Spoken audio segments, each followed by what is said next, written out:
এবার আর আগের মতো কোনো পাতানো নির্বাচন হবে না জানিয়ে প্রধান নির্বাচন কমিশনার বলেছেন, সুষ্ঠু নির্বাচনের জন্য লেভেল প্লেইং ফিল্ড নিশ্চিতে কাজ করছে কমিশন। মনোনয়নপত্র বাতিলের বিরুদ্ধে যারা আপিল করছেন, আইনি ভিত্তিতেই তা সমাধান করা হবে বলেও উল্লেখ করেন তিনি। আপিল আবেদনের চতুর্থ দিনে বুথ পরিদর্শন করে তিনি এসব কথা বলেন। আইনি ও পদ্ধতিগত ত্রুটির কারণে ত্রয়োদশ জাতীয় সংসদ নির্বাচনে প্রার্থীদের মনোনয়নপত্র বাতিল করেন returning officer.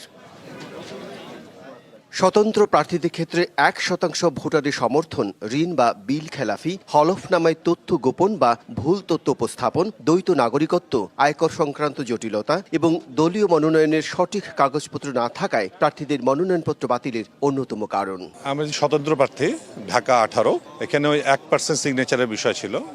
Level playing field আমিও মনে করি না ঠিক আছে, কারণ স্বতন্ত্র প্রার্থীদের প্রতি বৈষম্যমূলক আচরণ করা হচ্ছে।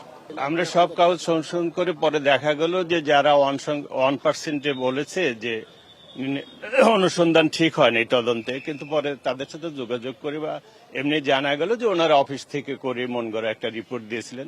নতুন এবং ফিরে আসা গ্রাহকদের জন্য নগদে চলছে ক্যাশব্যাক সহ প্রতিদিন হাজারো উপহার জেতার সুযোগ। হবে আশা আর ফেরা, সারপ্রাইজ সেরা। সুষ্ঠু নির্বাচনের জন্য এখনো মাঠের অবস্থা খুব একটা ভালো না।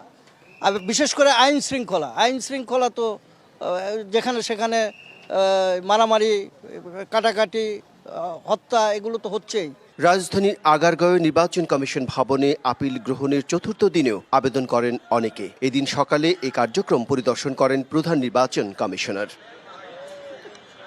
তিনি সাংবাদিকদের বলেন, সুষ্ঠু নির্বাচনের জন্য লেভেল প্লেইং ফিল্ড নিশ্চিতে কাজ করছে নির্বাচন কমিশন। আমরা ইনসাফে বিশ্বাসী এবং আমরা ইনসাফ করবো ইনশাল্লাহ। দেখবেন যে আমাদের হিয়ারিং হওয়ার পরে দেখবেন আপনারা যে আইন অনুযায়ী যা হবে, বিধিবিধান অনুযায়ী যা হবে, আমরা সেই ধরনের সিদ্ধান্ত দিব।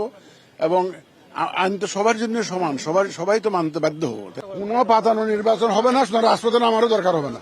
আগামী 10 থেকে 18 জানুয়ারি অঞ্চল ভিত্তিক আপিল শুনানি হবে।